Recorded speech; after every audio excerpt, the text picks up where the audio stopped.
Bienvenidos. Esta vez vamos a hablar de la sedación en pediatría. Es un tema de mucho interés debido a que la sedación y la anestesia representan un campo de práctica en rápido crecimiento. Esto involucra a varios proveedores de especialidades.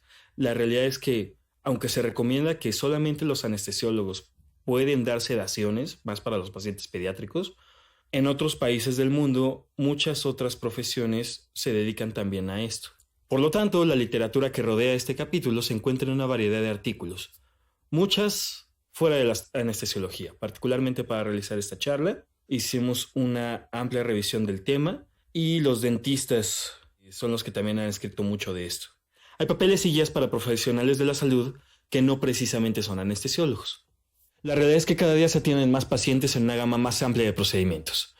En la medida que avanzamos en las ciencias médicas, cada vez somos más invasivos y cada vez necesitamos más de intervenciones anestesiológicas para los pacientes. Hay poca claridad en el tema, la terminología es variada, parte de los esfuerzos que se ha hecho en estas últimas guías y revisiones sobre este tema han tratado de manera primordial de unificar esa terminología. Por ejemplo, Pediatrics, en un reporte enorme de 35,000 pacientes, en el 2006 reporta solamente un código en esta cantidad de pacientes. Ese paciente mencionan que no falleció, pero que sí requirió RCP. Reporta de que en estos pacientes 1 en 400 tuvo efectos adversos como laringoespasmo, como broncoespasmo, como reacciones anafilácticas, y de estos 1 en 200 tuvieron que tener una intervención invasiva en la vía aérea. El asunto con este reporte de Pediatrics es que no especifica claramente qué fue lo que se hizo en esos pacientes y bajo qué condiciones. Esto siempre es un problema porque realmente no sabemos la incidencia que tenemos de complicaciones y de efectos adversos en estos pacientes. Según un reporte de la Sociedad Americana de Anestesiólogos, la ASA, en el 2006, con casi 50,000 pacientes, se recomienda que solamente los anestesiólogos deben dar sedaciones de este tipo. Y evidentemente se buscan competencias críticas para este tipo de procedimientos. Un problema de no tener unificada la terminología es que no se ponen realmente de acuerdo sobre definiciones muy sencillas como los niveles de la sedación o sobre qué representa un efecto adverso en un paciente pediátrico que está bajo sedación. Gran parte del problema es que esto genera un sesgo en los distintos estudios. En México no existen datos sobre esto. Para unificar los criterios, vamos a hablar primero de los niveles de sedación que existen según la Sociedad Americana del Corazón. Pueden ver a la izquierda de esta diapositiva el nivel de sedación como mínimo, moderado y profundo. Aquí pueden ver la respuesta a estímulos de estos tipos de sedaciones y a la derecha los efectos asociados de la vía aérea y cardiovasculares. Aquí menciona que la sedación mínima, el paciente está tranquilo y despierto, responde normalmente a órdenes verbales y su función cognitiva y la coordinación puede que estén alteradas. La sedación moderada,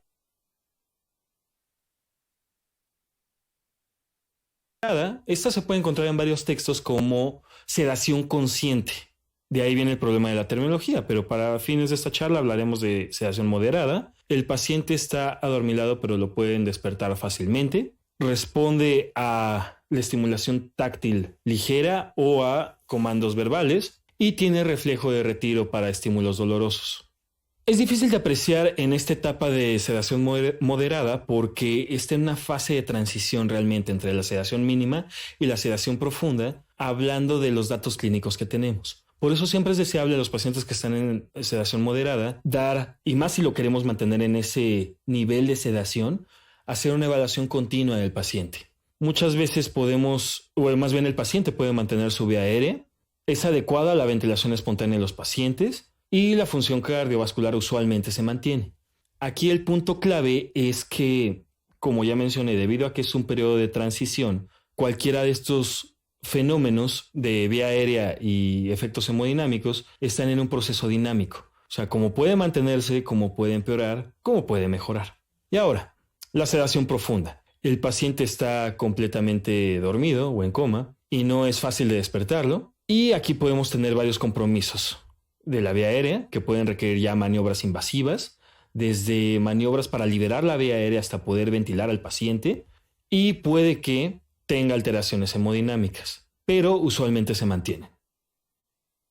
Las recomendaciones que tenemos para la sedación en un paciente pediátrico empiezan desde la valoración. Evidentemente, como con todos los pacientes, tenemos que tener una historia clínica completa.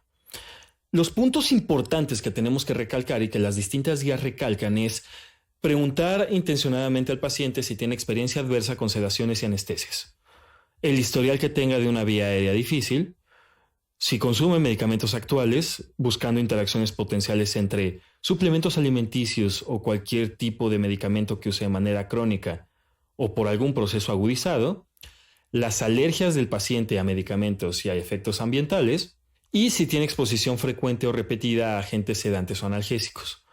Todo esto nos puede hablar acerca de las herramientas que tenemos que preparar para realizar una sedación en el paciente pediátrico. También tenemos que realizar un examen físico enfocado del paciente, particularmente de la vía aérea. Hay que poner mucha atención, más adelante vamos a hablar de eso, de las discapacidades que pueda tener del desarrollo de nuestro paciente. Revisar los resultados de las pruebas de laboratorio disponibles, las cuales las vamos a solicitar dependiendo del tipo de procedimiento y por qué vamos a realizar ese procedimiento. Usualmente, un paciente ASA 1 no requiere pruebas de laboratorio.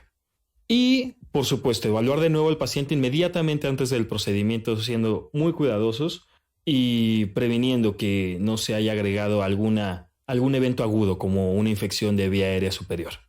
Hay que hacer énfasis si el paciente tiene discapacidades del desarrollo, debido a que se realizó un análisis retrospectivo para evaluar los medicamentos administrados y los eventos adversos asociados con la sedación y anestesia para las imágenes por resonancia magnética en niños con discapacidades del desarrollo en comparación con los niños normales. Lo que vieron es que la incidencia de hipoxia era significativamente más alta y se sabe que los pacientes con dificultades de desarrollo tienen un 40% de probabilidad extra de un paladar más estrecho, lo que los coloca en mayor riesgo de obstrucción de la vía aérea. Además, es bien sabido que esta población de pacientes tiene una respuesta más sensible a los anestésicos, lo que podría ponerlos en riesgo de sedación excesiva en comparación de los pacientes sin discapacidades. También, volviendo a la valoración del paciente previa a una sedación, cabe recalcar que buscar comorbilidades en el paciente siempre es algo deseable. Si tiene historias de eventos quirúrgicos, averiguar por qué se realizó ese evento quirúrgico y, en caso de que exista alguna duda, consultar al experto. Antes del procedimiento, conviene consultar con un especialista en caso de que la historia clínica del paciente denote una enfermedad o situación importante, desde problemas congénitos del paciente hasta eventos agudos en la situación del paciente. Evidentemente, conseguir un consentimiento informado, firmado por los padres, y que entiendan claramente de qué trata el procedimiento y por qué se va a realizar, las guías de ayuno, que vamos a hablar más adelante. Y también este es el momento de que antes del procedimiento, cuando estemos evaluando de nuevo a nuestro paciente, hacer una preparación psicológica de nuestro niño. A lo que me refiero es en hacer un vínculo de confianza o de rapport para poder determinar varias cosas. ¿Qué tanto necesitamos de sedación en el paciente? Y explicarle a manera que el niño entienda de qué es lo que se va a realizar con él. Siempre es deseable una buena comunicación médico-paciente, y más en estos casos, debido a que el paciente pediátrico también incluye en sus esferas a sus padres.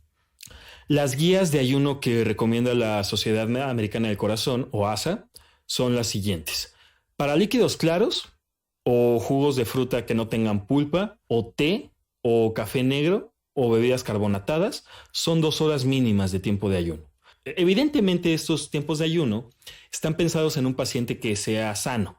La leche materna son mínimo 4 horas de ayuno, la fórmula infantil 6 horas de ayuno y la leche no humana.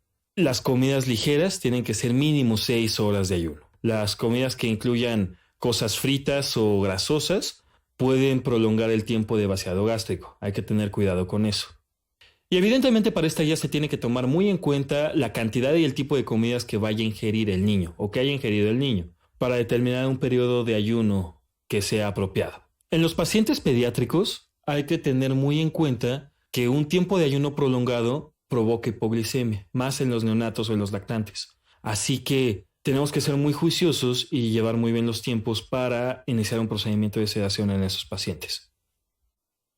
De manera funcional vamos a dividir los tipos de procedimiento en 4 para la sedación pediátrica. Puede existir en los procedimientos imagenología sin dolor, por ejemplo, la resonancia magnética, Lo que buscamos en estos pacientes es que no se muevan.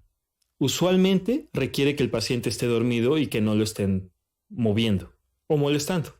Hay procedimientos como segundo grupo que son procedimientos dolorosos, por ejemplo, la sutura de una laceración o la manipulación de una fractura, que se requiere usar anestesia local siempre que sea posible y apropiado, y usar un tipo de sedación moderada para los pacientes cooperativos.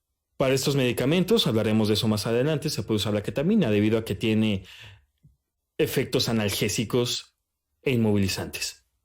Como tercer grupo de procedimientos vamos a considerar las endoscopías gastrointestinales.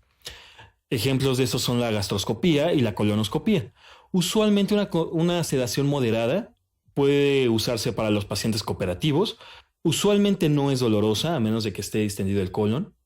Y por última categoría vamos a hablar acerca de los procedimientos dentales, como extracciones y conservaciones.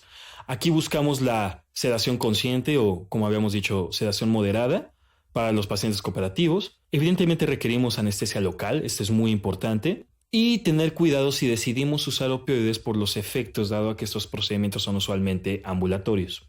Esto funciona únicamente como una guía de recomendaciones. Hay que recordar que depende más bien del tipo de paciente que tengamos y los efectos deseados de la persona que va a realizar el procedimiento. Hay pacientes que simplemente pueden tolerar un procedimiento de endoscopía y hay pacientes que no. Por lo tanto, tenemos que acoplar nuestras dosis y medicamentos dependiendo el tipo de paciente que tengamos. Algo que tenemos que tener muy en cuenta para realizar cualquiera de estos procedimientos es la monitorización íntegra del paciente. Hay 4 rubros que tenemos que lograr con esto: la valoración del estado de alerta, la valoración de la función ventilatoria, el monitoreo hemodinámico y el registro de datos. Sobre la valoración del estado de alerta, buscamos evaluar de manera continua la respuesta del paciente, ya sea estímulos verbales o estímulos dolorosos, y calcular los medicamentos para que se mantenga en el plano deseado de sedación. Al valorar la función ventilatoria, podemos usar, hay algunos monitores que vienen integrados con un sensor para la frecuencia respiratoria del paciente. Todos los pacientes requieren oximetría y la recomendación de la Asociación Americana del Corazón es que todos los pacientes bajo sedación deben de tener conectado un capnógrafo a las puntas nasales o al dispositivo de oxigenoterapia que vayamos a ocupar. Esto nos puede dar una valoración mucho más objetiva de la función ventilatoria del paciente. Como monitoreo hemodinámico están los monitores para ver la electrocardiografía de los pacientes. Tenemos que usar presión arterial no invasiva. En algunos casos se puede usar presión arterial invasiva. Recordar que la oximetría de pulso puede evaluar la función hemodinámica y ventilatoria. Y si es necesario se puede auscultar al paciente y valorar los pulsos distales. La idea de esto es usar todas las herramientas que tenemos disponibles para poder realizar la monitorización del paciente de la manera más integral posible. Y por último, y no por menos importante, está el registro de las variantes hemodinámicas, ventilatorias y el estado de alerta que podamos tener durante el procedimiento. Al igual que el uso de medicamentos con sus dosis, si decimos usar bombas de infusión, la velocidad a las cuales ellas estén, y hacer un reporte lo más conciso sobre qué es lo que está sucediendo con el paciente. Previo a nuestro procedimiento tenemos que tener todo nuestro equipo preparado y disponible para poder sedar a nuestro paciente. Existe una mnemotecnia que habla sobre esto, que es SOAPNI, que significa la S es por succión o aspiración, y eso se refiere a tener una cánula de Yankauer preparada cerca de la cabeza del paciente. La O habla acerca del oxígeno. Esto significa que tenemos que tener una bolsa válvula mascarilla lista y preparada en caso de que tengamos que dar oxigenoterapia invasiva al paciente, o más bien ventilación positiva al paciente. La A habla acerca de las vías aéreas.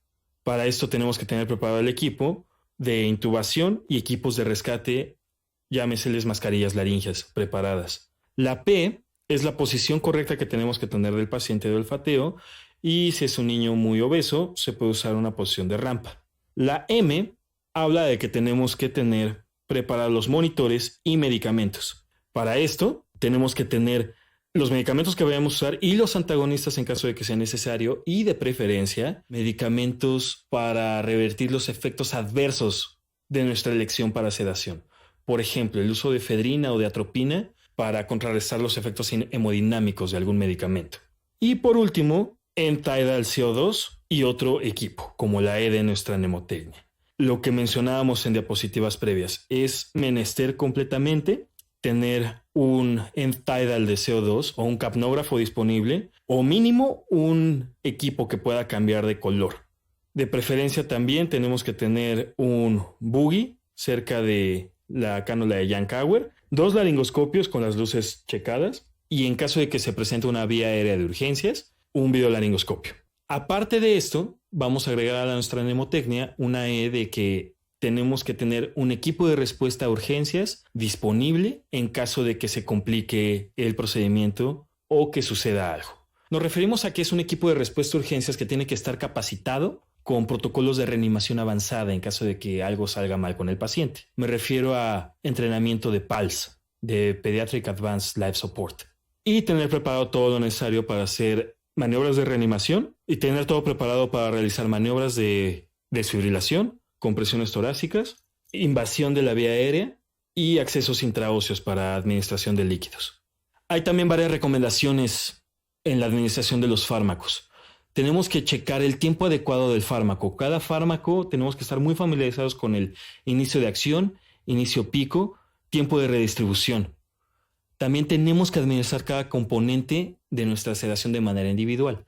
Por dar un ejemplo, si vamos a elegir para una colonoscopía una combinación entre midazolam y propofol, podríamos primero administrar el midazolam, esperar el tiempo necesario para que tenga el efecto deseado de ansiólisis y, una vez que lo consigamos, comenzar con el propofol.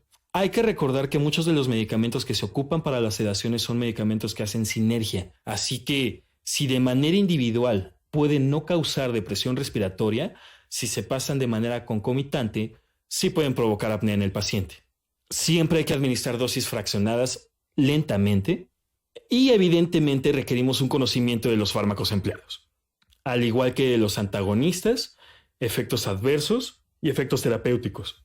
Vamos a hablar de los distintos fármacos que se usan para los procedimientos y hablar acerca de cada uno de ellos. Vamos a comenzar con el midazolam. Es un GABA agonista. Hay varias maneras de administrarlo. Esto es muy importante porque una estrategia puede ser administrar 0.5 miligramos por kilo 30 minutos antes del procedimiento vía oral.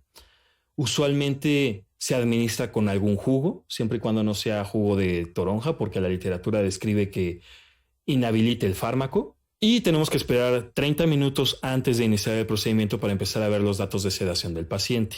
También se puede administrar a 0.2 miligramos por kilo de vía intranasal y se logra una sedación muy parecida a la administración IV.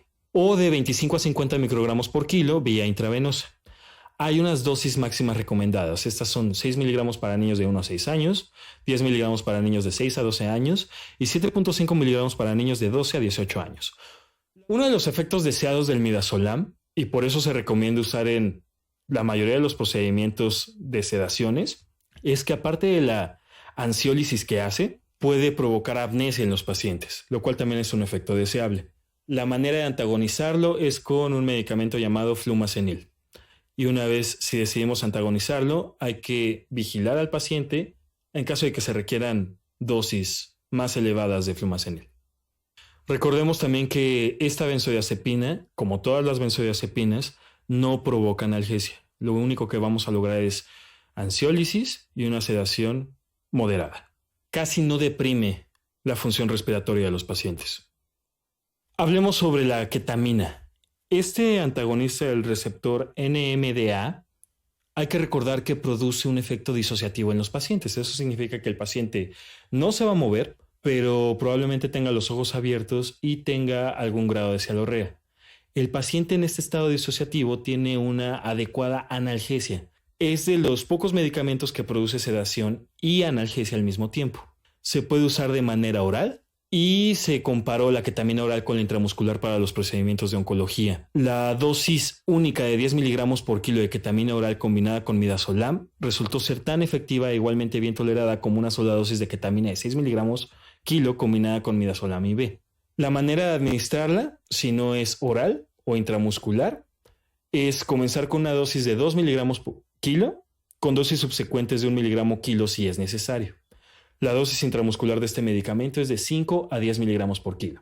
Hay que recordar que, aparte del efecto disociativo, es muy importante el efecto hemodinámico que provoca este fármaco. Usualmente se manifiesta como taquicardia. También hay que recordar que los pacientes no pierden su función ventilatoria al momento de usar este fármaco, así que es una herramienta muy útil.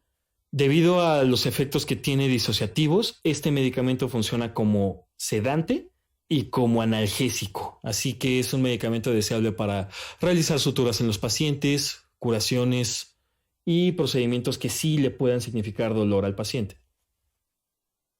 Sobre el propofol.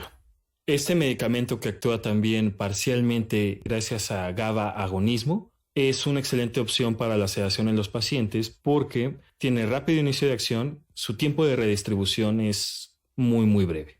Este medicamento, hay que recordar que al momento de ser inyectado puede causar dolor en el sitio de la inyección, así que se recomienda administrar lidocaína a dosis de 1 miligramo por kilo, y eso, aparte de que tiene la ventaja de atenuar los reflejos ventilatorios del paciente o los reflejos de la vía aérea del paciente, también puede disminuir el dolor en el sitio de la herida. Se puede usar de dos maneras. Se puede usar con una infusión de 0.1 a 0.15 miligramos kilo minuto durante 3 a 5 minutos. Esto se ajusta al efecto clínico deseado. Tenemos que siempre monitorear la función respiratoria debido a que este medicamento puede causar apnea. Se puede administrar como infusión lenta, como lo habíamos mencionado, o inyección lenta mientras se monitorea esta función cardiorrespiratoria. La función cardiorrespiratoria al momento de que nosotros administramos propofol, al ser un vasodilatador y depresor miocárdico de manera directa, va a disminuir la frecuencia ventilatoria del paciente, va a disminuir la frecuencia cardíaca y puede provocar hipotensión. Así que es conveniente tener a la mano algún medicamento para contrarrestar estos efectos, ya sea efedrina o fenilefrina. También hay que recordar que se asocia a alergias debido a, como es una emulsión, se asocia a la lecitina de soya, la alergia del propofol, así que hay que ser muy cuidadosos al preguntar sobre las alergias del paciente. Si deseamos nosotros usar bolos intermitentes, podemos comenzar de 0.5 miligramos por kilo cada 3 a 5 minutos, valorando la respuesta del paciente. Subsecuentemente podemos seguir dando bolos de 10 miligramos o 20 miligramos, dependiendo la respuesta que tenga. Hay que recordar que finalmente, para todas las guías sobre las dosis de estos medicamentos, se tiene que titular dependiendo de la respuesta del paciente. Vamos a hablar de este opioide sintético que se llama fentanilo. Siempre se recomienda administrar anestesia local en caso de que sea posible para realizar los procedimientos y disminuir los requerimientos anestésicos de nuestro paciente. Si decidimos usar este opioide, la dosis inicial es de 0.25 a 0.5 microgramos por kilo. Hay que cuidar muy bien la depresión ventilatoria en los pacientes y recordar que se mantiene mucho más tiempo dentro del cuerpo del paciente, así que puede que tengamos todavía efectos de sedación una vez que haya terminado el procedimiento. Es al menos 100 veces más potente que la morfina y da una adecuada analgesia al tipo de procedimiento. Es algo deseable, por ejemplo, para suturas o para curaciones o para reducción de fracturas. Hay otro fármaco que es un alfa-2 agonista de nombre dexmedetomidina, el cual está tomando mucho auge. Este medicamento se tiene que pasar en dos velocidades de infusión. La dosis de ataque o la dosis de carga es de 3 microgramos por kilo en 10 minutos. Algo importante al momento de que administremos esta dosis de carga es que, debido al alfa-2 agonismo que tiene el medicamento, podemos tener una incidencia significativa de bradicardia. Los reportes dicen que sí hace bradicardia el paciente, pero se mantiene hemodinámicamente inestable, mantiene una tensión arterial media por arriba de 65. Pero es importante que nosotros, al momento de que administremos este medicamento, comprobemos que siga hemodinámicamente estable nuestro paciente. Una vez que termine en estos 10 minutos, puede seguir una infusión de 2 microgramos kilo hora, quizá un poco menos. La literatura sajona, para evitar este tipo de efectos hemodinámicos adversos, la bradicardia, usa glicopirrolato para sus pacientes. Este medicamento no está en México, nosotros usamos atropina para evitar esa respuesta en los pacientes, pero debido al mecanismo de acción del alfa-2 agonismo de la dexmedetomidina, hay una respuesta exagerada al glicopirrolato.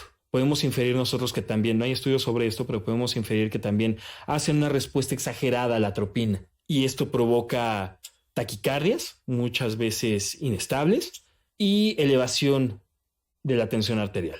Así que hay que tener nada más cuidado al momento de administrar estos medicamentos y mantener una adecuada valoración continua en el paciente.